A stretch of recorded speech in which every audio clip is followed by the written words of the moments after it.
Welcome to the eSales Podcast, your ultimate guide to mastering the art of online selling. Whether you're an entrepreneur, business owner, digital marketer, or sales professional, this podcast is the passport to dominating the digital marketplace. Wow, I had a lot of fun on this episode today. We speak to Steven, who's an NLP coach and a sales trainer who helps sales professionals scale their sales and master the art of sales by focusing on NLP's techniques, mindset, and self-mastery. We dive deep into the steps on how to actually build rapport with the prospect, and he actually breaks down the steps as to how to do so you understand how the prospect thinks, how the prospect wants to buy, and the patterns that the prospect needs to go through in order to make a decision and buy from you. He also speaks about developing sales pipeline, prospecting, and the art of having confidence in selling. So for those of you who are even just starting out in sales or even been in sales for a long time, this episode is so unique in the way that Steven articulates sales, and he'll show you exactly how to boost your sales by these simple techniques. So sit back, relax, and enjoy the show. My name's V, your eSales navigator. Join me as we dive into the latest strategies, tools, tactics to help you automate and conquer the world of online sales.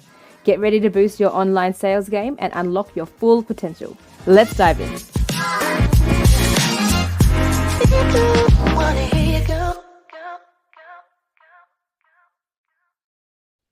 Hello and welcome to the podcast. I have Steven here with me today, and we had an amazing conversation on mindset, sales, how to actually get your mindset right to get your sales, up and running. But I guess what's really interesting about Steven is he's an NLP coach, and he uses his special methodologies to help sales professionals, sales trainers, sales teams scale their sales through mindset training. And so I am unable to articulate what he does as beautifully as he does. So Steven, welcome to the show. I'm excited to hear what you have to share with us today. Thank you, V. I'm excited to be with you and your audience today. And let me just say that what I offer in the way of sales coaching and training is unique in a lot of ways. And I don't mean this to be sounding like a sales pitch, but I think people would benefit from just thinking about the fact that we live in an economy, in a world where salespeople have experienced a lot of rejection and a lot of no's because, first of all, COVID, things shut down. And then in many places around the world, the US especially, we've had a lot of inflation and budget constraints, whether you're selling business to business or business to consumer. And so salespeople have been kind of beat up, for lack of a better expression. To the extent that they've been rejected, they have lost confidence. Sometimes they feel like they're losing their competence. They may lack motivation or become less motivated. So what I do is I start with mindset. I have a training that's called Sales Mindset Transformation that has two modules. And the first module is Sales Mindset Self-Mastery. And what I do is I begin with some frames like, hey, you are in charge, you're in control of your outcomes. You're not a victim of the economy, you're not a victim of someone's budget or whatever, but you've got to get your frames of your mind right, okay? Then I help identify whether you have any negative emotions such as rejection that you might want to eliminate, or it could be something that stemmed back from childhood that maybe is weighing you down in the way of a negative emotion, anger, sadness, fear, hurt, guilt, anything that might be sort of pent up in your neurology. I use an advanced NLP technique called timeline therapy to help you very, very quickly release those negative emotions that are weighing you down and hindering success in sales. And then we do a similar thing looking for limiting beliefs. A limiting belief, for example, would be something like, I don't know if I can anymore, or I don't know if I'm good enough, or there's any number of ways you might articulate that, but we go through a process to very, very quickly help eliminate limiting beliefs. And it's amazing. What I'm about to say sounds almost unbelievable, but we've got tons of track record with this, that 80% of people can release a negative emotion or delete a limiting belief in 5 to 10 minutes using these techniques. Another 18% take 10 to 15 minutes. 80 plus 18 is 98%. The other 2% take longer for one reason only, and that is they're not following instructions. They don't have to believe anything. It's not like I have to believe in NLP or whatever. All they have to do is relax, follow the instructions, go through the guided meditation as guided, and you can release those negative things that are weighing you down or holding you back. And then I help them set goals. I help them write goals in a well-formed way, linguistically, and help them plant them in their unconscious mind so that their unconscious mind supports them in achieving those goals by bringing up, for example, the next milestones that you might not have otherwise thought about or not as quickly thought about. For those that are into law of attraction, putting this goal in your unconscious mind is like putting out your intention to the world. I just got off a call earlier today. I was talking to you about this before we got live on the podcast about a client of mine who I did a coaching session with about 3 weeks ago. And he was doing about $6,000 a month in sales. And he was like, I want to hit 10,000 a month. And he texted me today and said, essentially, you're not going to believe what just happened.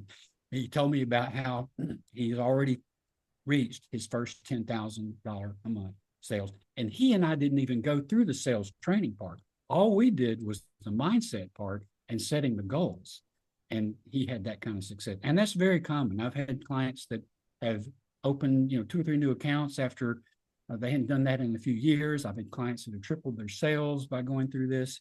But then the second component of this sales training is the NLP sales skills mastery. NLP is defined as the study and modeling of excellence. And we as a field have gone out and studied people that are top sales performers and top sales trainers. We're talking about the top 1% of people and figured out what are they doing in their mind-body system that allows them to achieve that level of success. So the field of NLP has studied top sales performers, and then we've developed models that we install in ourselves and then develop training and install that in others that they can go out and achieve that same kind of performance. So there's content from the field of NLP, plus I've been selling intangible marketing and consulting and sales services for about 4 decades. So I bring that to the table as well as what I learned from NLP. And what that portion of the training does, there's 5 steps. The first one is teaching you how to generate genuine rapport. And by that, I mean people that are like each other, right? So how do you achieve that sense of immediate sort of liking and knowing each other? In the training, I actually teach people how to go out and develop immediate rapport with everybody with whom they come in contact. And I've had some amazing stories I can tell you about that. Maybe we can come back to that. But establishing rapport is step 1. Step 2 is asking questions and knowing the right questions to ask as well as how to ask them. Now, most salespeople, as I say, so tell me, what are you trying to uncover when you ask questions in a sales context? And almost everybody will say, well, what is the problem you're trying to solve? Or what is the person's need? And that is indeed the most important thing. But the questions I teach people to ask also get to what are the prospect's unconscious, hidden motivations? And by that, we mean what are their representational systems? Are they a visual, auditory, or kinesthetic person? You want to use their language. What are their values in the context of this purchase decision? You want to uncover those, be able to rank them conversationally, and be able to feed back those values when you present your offer. And then also, what in NLP we call meta programs. These are hidden unconscious filters that determine whether people will do one thing or another. For example, some people are big picture thinkers, some people are detailed thinkers. If you try to present a detailed offer to a big picture thinker, they're not going to hear you, and vice versa, right? And so there's 64 of these meta programs. I teach all of them, but I teach 8 that are really, really critical for sales. And then finally, strategies. Strategies is the decision process, the mental process that someone goes through when they're making a decision, like a buying decision or getting motivated to buy. So I help you ask questions. This is step 2, asking the questions. Step 3 is being able to identify all of those things in the answers to the questions, the need, the rep systems, the values, the meta programs, the strategies. Step 4 is presenting your offer in a way that links your offer to their needs, as well as speak in their language in terms of those unconscious motivations, the rep systems, the values, the meta programs, and the strategies. And then, and then of course, the last step is helping them learn how to better overcome objections and close the sale. And some people will say, well, that sounds manipulative. Is that not manipulative? And my answer is no, it's high integrity, because sales is service. The Norwegian root word for sales means service. So that's the mindset, part of the mindset that I encourage people to have when they go into a sales situation, is to view yourself not as some salesperson trying to push something on someone, but you're serving them. If they have a legitimate need that your product or service can fulfill and you don't close the sale, then you're doing them a disservice. If they don't have a need, then politely thank them for their time and let them go. Maybe ask for some referrals, but you want to make sure that you're not trying to sell something to people that they don't need. So you're selling with high integrity. And yes, it is persuasion. Yes, it is influence, but it's with a purpose of serving, and therefore it's high integrity. And so I find that when people go through both of those modules of training, the sales mindset self-mastery and NLP sales skills training, they become really empowered to do things like triple their sales in a very short period of time. I've had clients do that in less than a month, like the example I mentioned to you earlier. He went from 6,000 to 10,000. That wasn't tripling, but I have had other clients that have done that. I've had clients that haven't opened new accounts in 2 years until they spent 2 sessions of coaching with me, and then they opened like 3 new accounts in the 2 weeks after that. So this is very, very, very powerful training.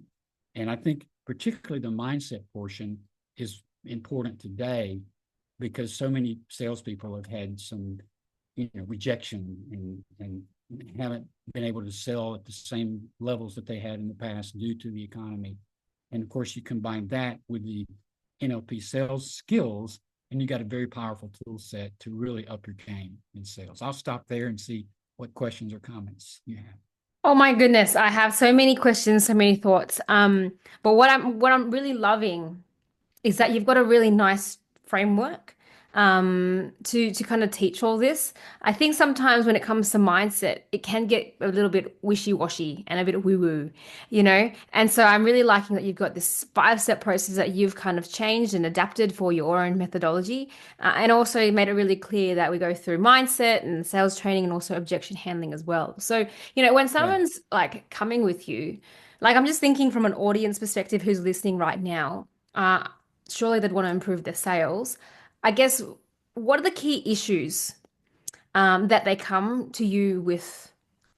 Yeah, that's the question. What are the key issues that they come to you with? So really, most of them come to me with a lack of confidence at this point. They're not selling at their historical levels or at the levels that they want to grow to, and they don't know if they can. A lot of it is about limiting beliefs, which is why I added this sales mindset self-mastery as the first step in the sales training. They come to me and they're like, okay, I want to sell more. I don't know if I can. And that part of that is the mindset, is the belief part, or maybe it's the negative emotions from rejection or whatever. And part of it is they don't have the sales skills that they need. So it's like, I want to do this. I'm not sure if I can. So it's really, but there's 2 sides to the same coin. It's the mindset and it's the skill set, right? It's both. That's what I typically hear the most when people first come to me. Yeah. Okay. And so how important is having confidence when you sell? Well, I'll use the analogy of an Olympic athlete. So imagine someone is doing a high dive, for example, or a pole vault. That person has to be able to have confidence in what they're doing.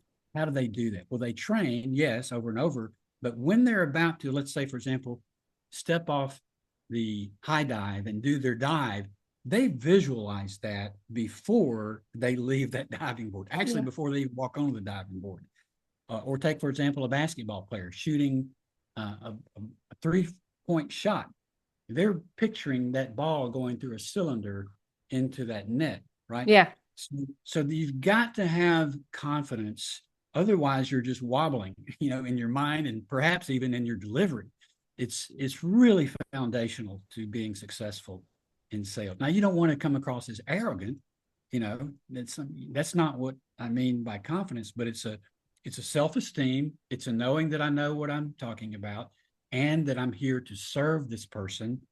And that's part of the mindset that allows you to be successful, because the other person can sense that. Are you here to be pushy with me, or are you here to help me? That's Yeah. very, very Yeah, that is true. That is true. And you mentioned right at the start that people are kind of like burnt out yeah, from like selling, one being the salesperson, and like yeah, rejection. I mean, yeah, rejection hurts. And I think, sales people, sales trainers, like people in sales, the ones who are successful, have an amazing backbone or like resilience or discipline to actually keep on yeah. going. Let's speak more to that, and explain to me, I guess, what the essence of that resilience and that backbone is in your words. Pardon me. So a lot of people are natural salespeople. They're the type of person that people kind of jokingly talk about, who could sell ice to, for pardon the expression, ice to an Eskimo. It's like they can sell anything to anybody. And that's who they are. They were kind of born that way, right? That kind of person is going to have natural resilience, because to them, it's almost like they're competing with themselves. They love the game. They love sales, and they're going to do it no matter what. That is not all salespeople, though. A No. lot of salespeople are what we call the competent salesperson. They could be an introvert or an extrovert, but they're not the kind of person that's born into sales. They have to have a certain level of competence and skills. And if they have rejection, or if for whatever reason they may lack confidence, they're going to need some way of sort of rebuilding that resilience. And Mm, that's what this first module does. I'm not saying that the natural salesperson doesn't benefit from this, because everybody and anybody yeah. can. But I think there are people out there who are just naturally resilient, and naturally they're salespeople, and they just love the game of sales, so to speak. Mm, That person may not need as much of this module 1 about mindset as they do the module 2 about skills. All mm, right. mm, But the other person could benefit more so from both of them. So yeah. resilience is something that some people have naturally, Yeah. and something other people have to rebuild over and over and Yeah. over, maybe build for the first time. Yeah, yeah. I like that. I like that analogy of rebuilding, because I think in my view and from my understanding, they have it in them. It's just a matter of tapping into it and building onto those skill sets and the mindset. And so I'm also reflecting from my point of view. When I first went into business, I had no idea what Yeah. sales is. I just knew I wanted to run a business. Yeah. And Yeah. so, oh my goodness, the first 12 months was tough, is like it's hard to learn what is sales, getting on the first few sales calls, understanding what even how to connect with people. Like I remember that just like I had to tear down so many of my limiting beliefs, my confidence, everything. And so I'm saying that because I can also see that in other business owners as well, especially for example tech Mm. startups. They're really focused on their products, their softwares, but they can't sell. And I see this in a lot of like of those kind of startups. So speak to that, Stephen. I'm interested to hear, for those people who have a product but don't know sales or don't know business acumen, where do they even start? How do I get to the point of being able to sell their product for at least the first time? So some products will sort of naturally sell themselves, but what we have to remember in sales is it is a relationship business. Sales is a relationship business.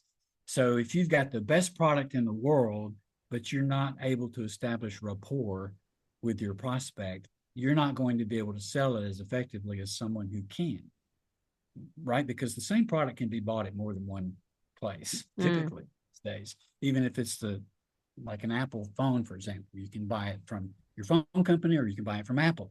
yeah. Um, but it's a relationship business. So I would say, particularly for someone who's starting out and doesn't have much experience in sales, they really should invest in themselves and get the training, get the mindset coaching that will help them succeed.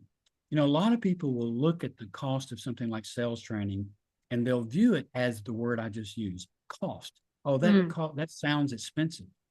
But I encourage my clients to not think about it in terms of out of pocket, but think about it in terms of an investment in yourself. How invaluable is it going to be to you to be able to achieve success in sales, to be able Yeah. to achieve your goal? So it's really, I would encourage someone who's starting out where to start, I think was your question. Yeah. Start by investing in yourself. Right. Get your mindset right, get your skill set right, and understand that the world is not limited. You can be successful. You have to go out into the world with the confidence, with the competence, with the skills to succeed. So it's an investment really in yourself, I think. Yeah. Yeah. And so how do we, once we kind of have that investment and start that foundation, how do we keep that momentum going? Sales, is not just one conversation and you're done. How do we keep the momentum? How do we build a system to continuously have a pipeline of leads and a pipeline of sales in a business? Yeah, so there are a lot of ways when you talk about pipeline, the word that comes to my mind is prospecting, generating Yep. leads. Prospecting, So you yes. need to have a system that works, that you work all the time once you know that it works. And that could be any number of things. It could be social media posts, it could be social media advertising, internet advertising, depending on the business that you're in. It could be traditional advertising, could be picking up the phone and calling your prospect list. Referrals are a big part of that. So the key is, as you use the keyword system, you got to figure out what the system is, what the target audience is that works for you and for your product and service. And then you have to work the system, find and develop the system and work Yep. the system. Yep. And I don't think there's any one size fits all answer to what the system is. I think a lot of that depends on the product or service that you're marketing. Big ticket items, the system may be traditional television, or it could be digital omni-channel kinds of marketing. Whereas marketing for a coach could be more social media posting and podcast and social media advertising. Direct mail is still very valuable these days, particularly if you're doing business to consumer marketing. These days, with so many business people working remotely, it's hard to know where the address is that you'll reach them. Yeah. That you'll find them. But direct mail is still important. So there's a lot of different ways you can do that. And as a consultant and as a trainer, what I do is ask questions and help figure out with the client which of those prospecting methods works for you. Yeah. For some people, they have the sort of philosophy that their time is so valuable that they need other people to do prospecting and bring them the qualified prospects, and they'll close the sale. There's nothing wrong with that. For other people, it's okay, I want to do the prospecting myself because I know how to ask the right questions. And so it depends. There's books out there on both of those camps that say, oh, everybody should do their own prospecting. And some people say nobody should do their own prospecting. And Yeah. I don't think there's any one right answer to that, but you just got to figure out what works and work the system. Yeah. But it's about asking those questions and knowing what questions to ask. Though sometimes people get stuck. So, what about you, Stephen? I mean, what's working? What works for you? So what works for me is when I'm meeting with a prospect, of course, first thing I do is establish rapport with them. And there's hours of training on that. But then I ask them essentially, what interested you in this topic, in this product or service? What about my ad caught your attention? And that will pretty quickly tell you what. Some people will say, well, I saw NLP in your ad. That I've heard a little bit about that, and that intrigued me. Or I saw that you help people increase their sales closure rate. You figure out what is it that attracted them. And then you just drill down on that. Tell me more about that. Yep. You ask them, why is that important to you? Although I don't like to use the word why, pardon me, because it's better to ask, what is it about that interested you, than to ask, why did that interest you? Because why could be something that's not an answer that you're really looking for. So it's asking those questions, first of all, about what is their interest, what is their need. And you're really when you're asking questions to come up with their preferred representational system, if you were in an NLP training class or a coaching session, you would ask some very formalized questions, but you want to just be conversational about it. Just listen to what are they saying, right? Yeah. Same with meta programs. Like one of them is toward, some people are motivated toward what they want. Some people are motivated away from what they don't want. So let me give you an example. If you're in real estate, let's say that I'm a real estate agent and you're my prospect and you come to me and I say, so what kind of house are you looking for? And some person says, well, I want to be, I don't want to be downtown where there's a lot of concrete and traffic and horns blowing and, sirens running and potential crime in the inner city. Another person, you ask the same question, they say, well, I'd like to be out in the suburbs near a park where my kids can play in the park and I can hear the birds chirping and not a lot of sirens. The first one of those was all away from motivation. Second one was mostly toward with a little bit of away from. Okay. Don't want to hear the sirens, but everything else was, I want to be out in the suburbs. So you ask, you have, I have a certain set of questions I ask, and I'm listening for their language that indicates what's motivating to them. And then I start just playing their language back, speaking their language. And with regard to strategies, the question would be, so let's say you're selling a car for just the sake of illustration. So tell me, when was the last time you bought a car for yourself, by yourself, that you really liked? Yeah. Okay. Tell me about that. What was the first thing that happened? And they tell you, well, I saw an ad, for example. What was the second thing that happened? Well, I talked to a salesperson. What was the third thing? I drove the car and saw how it felt. And then you continue to ask what happened next until they get up to the point where they made this decision. Well, in the first answer, saw an ad, was visual.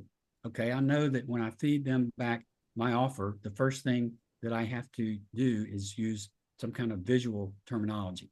The second thing was I walked on the lot and I talked to somebody. That's auditory. Okay, well, there's actually walking on the lot would be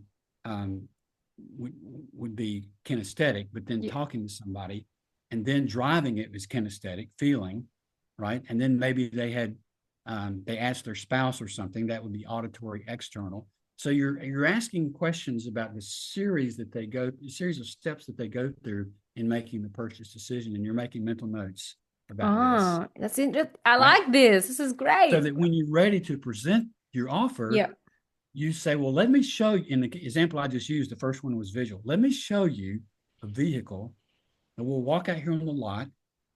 That's the kinesthetic. And I'll tell you more about it. That's the auditory, and I'll let you drive it. That's the feeling. So you're playing back, you're setting up that whole sales process exactly according to their decision-making strategy, that same sequence of steps that they told you they went through when they bought their last car by themselves, for themselves, that they liked. You're using that same process and feeding your offer to them, that same sales process. For somebody else, it might be different. It might be a completely different series of visual, auditory, kinesthetic. And, I'm not real big on sales scripts. A lot of people come up with a sales script and they want to play that same script every time. I think genuine service sales is a conversation. Yeah. It's not a script. It's you get to know the person, you establish that rapport, you have a genuine conversation. So what kind of car are you looking for today? What brought you onto the lot today? And they'll tell you.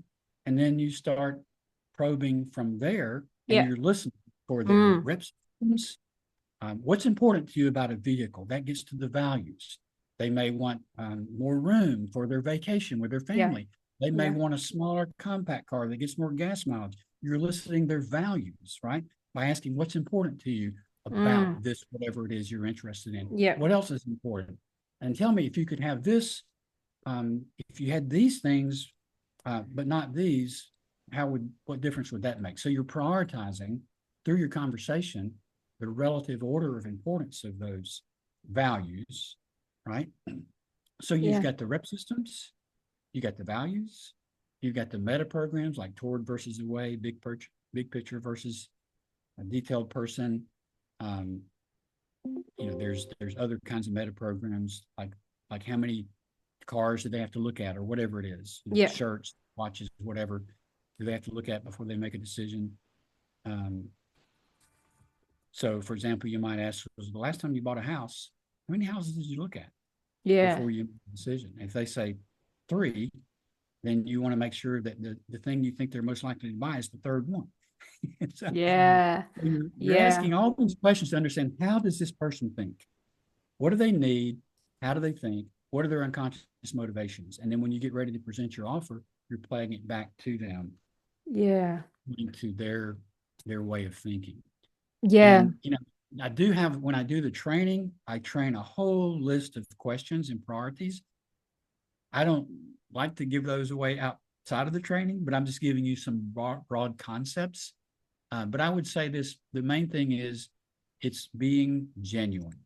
Yeah. It's being genuine and having a conversation rather than coming across as a pushy salesperson. You're Yeah. serving the other person with Yeah. integrity. Yeah. Yeah. This is beautiful. There's so much value in what you just said around prospecting and really understanding who they are, how they think, in terms of buying patterns, small thinker, like detailed thinker, big picture thinker. I think, yeah, amazing. I just had like a lot of ding ding ding light bulb moments as you were speaking. So I Yeah. think, that would be very valuable for others as well. Because yeah, like I said, I've done a few training programs and it's more like this is how you handle an objection, not Yeah. necessarily understanding who the other prospect is to then present your offer.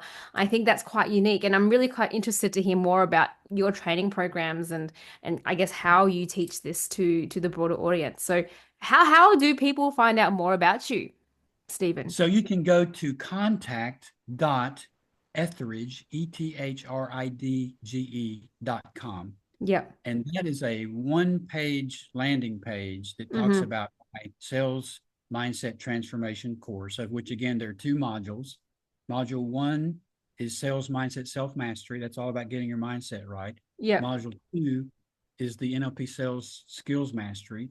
Yeah. And you can buy either module alone, or you can buy both of them. Yeah. And you can also go to my website, ethridge.com, and see what I do more broadly in the way of marketing, coaching, and training, and sales coaching and training. But that page is the way you can find out more about that.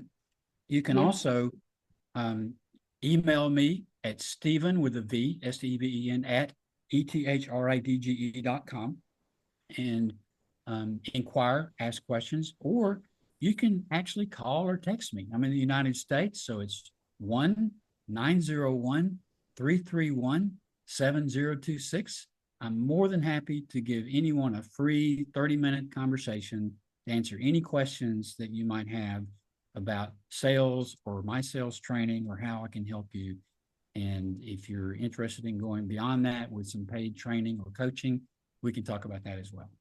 Amazing. Amazing. That's fantastic. What I'll do is I'll have all those links and the phone number in the description on the podcast below so people can have a look and check you out in their own time. So, Stephen, thank you. And look, I would love to continue this conversation. It's just a matter of time. But I before understand. you jump off, what's one tip that you'd like to give to the audience to help them boost their sales today? So I think the one thing I would say is you've got to establish rapport with your prospect. Mm-hmm. That is the most important thing. If you don't have rapport, nothing else matters. And when I talk about rapport, I'm talking about genuine, unconscious rapport where the person that you're talking to has this sense of they really like you and you like them. Or this is a long lost friend I haven't seen in a long time. I mean, the genuine, energetic connection. Because if you don't have that, then nothing else matters. If you have that, then everything else will work better, right? So I think, the most important thing, people make decisions emotionally and then they support them rationally. Mm-hmm. And so you've got to connect with that other person professionally, but a genuine emotional rapport level. By that, the training involves doing things like matching and mirroring and pacing and leading. That's a whole training in and of itself. But But if you can learn how to really connect with the other person, establish rapport, that is going to be foundational to your sales success. Yeah. Yeah. Okay. Awesome. Building rapport and that connection. And if those of you listening, please go back to the podcast, re-listen to this again, contact Steven to kind of get some of the knowledge from the podcast show today, or even better, sign up to his courses and his training programs. So Steven, it's been an absolute pleasure. I'm so glad that we managed to connect and managed to do this podcast recording. And yeah, let's hope we can reconnect again. Thanks, Steven. Okay. Thank you, V. Have a good day. Bye-bye. Bye. Thank you so much for tuning in. I really appreciate you listening into the show today. And if you did like our content, please like, share, and subscribe to this podcast or this YouTube series, so that way we can keep giving you more content and sharing you more knowledge around how to scale your sales online.